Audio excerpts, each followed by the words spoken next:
Fired up today. You play golf? I'm consistently inconsistent. Okay, fair enough.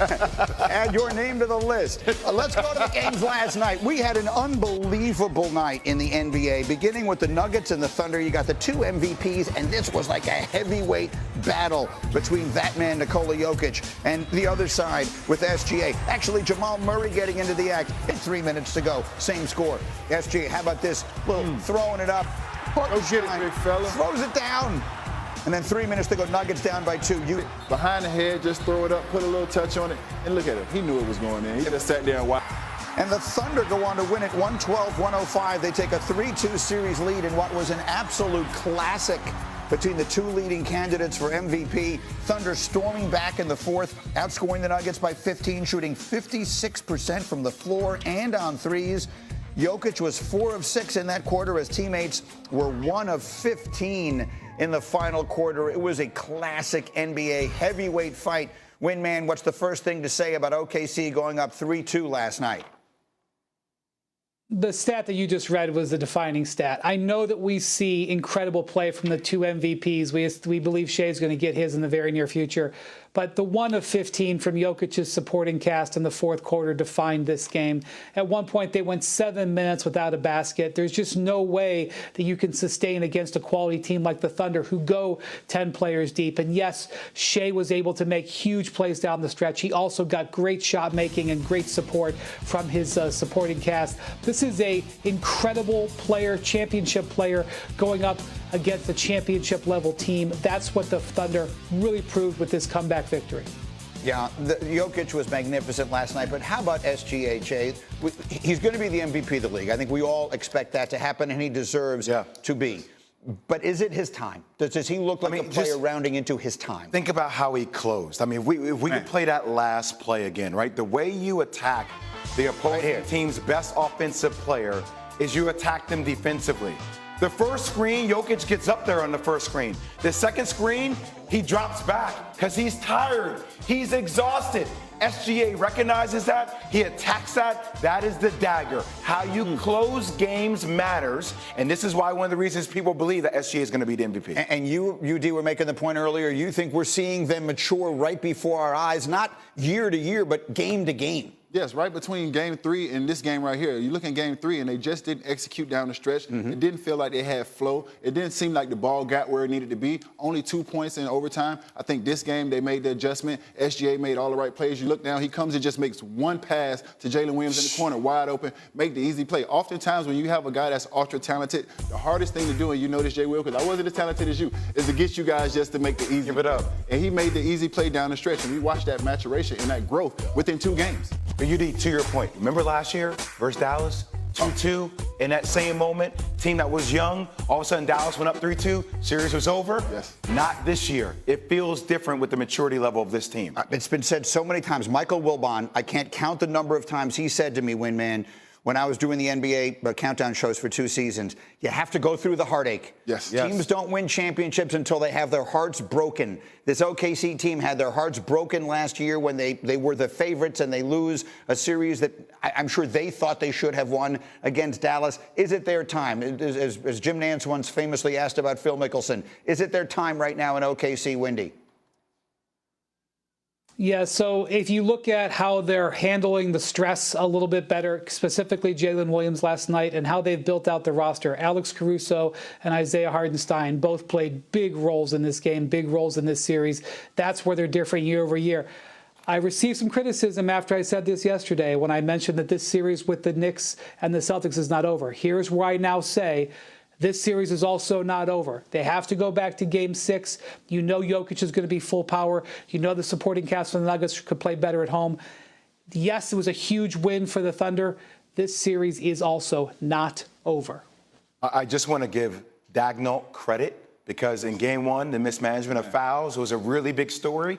The fact that he kept staying with Lou Dort, considering he has not been shooting the ball well from the three-point line. He benched him to keep him in the game, for him to make 3 consecutive threes. I think that was a huge coaching moment for Daigneault and his belief in his players. And to piggyback off that, you saw who was guarding him when he made all the shots, the Joker. He was the guy that Joker was supposed to be resting and taking time off on the defensive end, and they made him pay. Joker, it should not be overlooked. I just want to say these numbers again. Stupid numbers. Nikola Jokic was 17 of 25 in the game last night, 5 of 7 from 3, made all his foul shots, had 44 points, 15 rebounds, and 5 assists. He's the best player in the world, and he answered the bell. God bless him. He answered the bell. They didn't win the game. It certainly wasn't because of him. No. Meanwhile, the other Game 5 last night in the East, the Cavaliers trying to keep their season alive against that man, Tyrese Halliburton, and the Pacers. Early, it looked like the Cavs were going to do just that. They led by as many as 19, but Halliburton bringing them back. It's just to remind you that Hallie was hurt last season when everybody was calling him the most overrated player in the league. How's that working out for you? Halliburton had a great first half, made 5 threes. They cut a 19 from the logo. Off the pick and roll from the logo. And it's a rainbow shot. Cut a 19-point lead to 4 at the break. Now the Pacers are up 4.5 minutes to play. Halliburton, defense, going the other way. He had 31. UD, don't muscle him. Use the defense to initiate offense. They want to run anyway. The best way to do it is get a steal or a turnover. 2.5 to play. Donovan Mitchell down 9. Desperate to keep his season alive. That's a big 3, makes it 6. Then he's going to get fouled shooting a 3. We should have no problem here, right, JWill? An 86% free throw shooter throughout the regular season, but he was exhausted in this game. Exhausted. He missed all 3. We'll show you all 3 free throws. First time in his career he's gone 0 for 3 from the line after being fouled on a 3. But his teammates would back him up.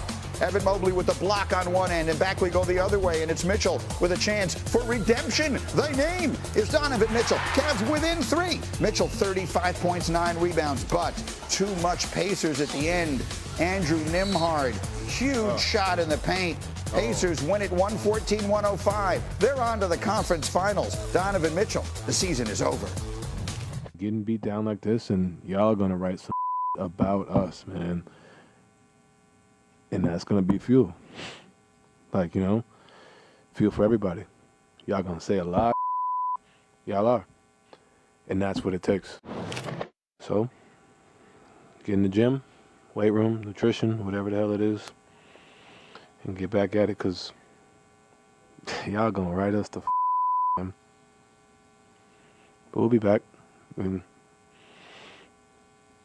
let city down, let each other down. We'll be back. UD, as we were listening to that soundbite, you used one word to describe what he was saying. What was that word? Leadership. That is leadership. I mean, you have to have, and here's another Rileyism for you. You have to have so many sleepless nights that winning is the only option. You have to have so many sleepless nights that winning is the only option. And it's kind of ruined me over my life because I don't know how to do anything else but win, or I will lose sleep over it. But that's how I've lived my life, and I see it right now. So you liked what he said there? I love it. I love it. I love it. They deserve all the criticism. Yeah, bring it on. Bring it on. We're gonna get in the gym. Don't quiet the noise. Listen to it. Let it burn. Let it sink in. Listen to what they're saying about you. You should tell all my guys. Pay attention to what they're saying about you. It's a message inside the message. So listen to all that noise. Take it and internalize it and build on it. Well, the reality is the criticism is fair.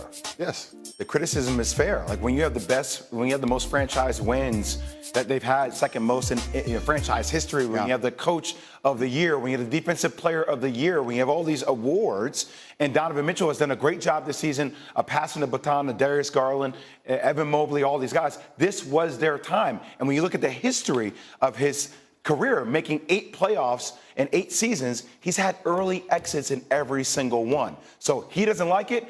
I love it. That's motivation. He does need to get his ass back in the gym. I think he will get there going through the hard times. But early exits, criticism's fair. On the other side, Windman, if people were listening to you on this show and others, they would not be surprised to find the Indiana Pacers 8 wins away from an NBA championship. What have you been saying all along? They're a whale of a team. They are a high seed masquerading as a middling seed because they got off to a bad start because of injuries. They have a remarkable style of play, Greeny. Typically in the playoffs, teams have the personnel to do it. They have very athletic wings. They have a closer in Tyrese Halliburton. They have depth. And they have an excellent coach who knows how to get the most out of their team in the most important time of the year. This is the 2nd consecutive year Rick Carlisle has gotten it done. There is no excuses for this team. They have absolutely just flat out beat the opponents in front of them. Yes, the Cavs had some injuries, but they flat out beat them. What did you say? They are 42-16 now, Indiana, since January 1st. Was that the number? So you said it. They're hiding in plain sight. as a legitimate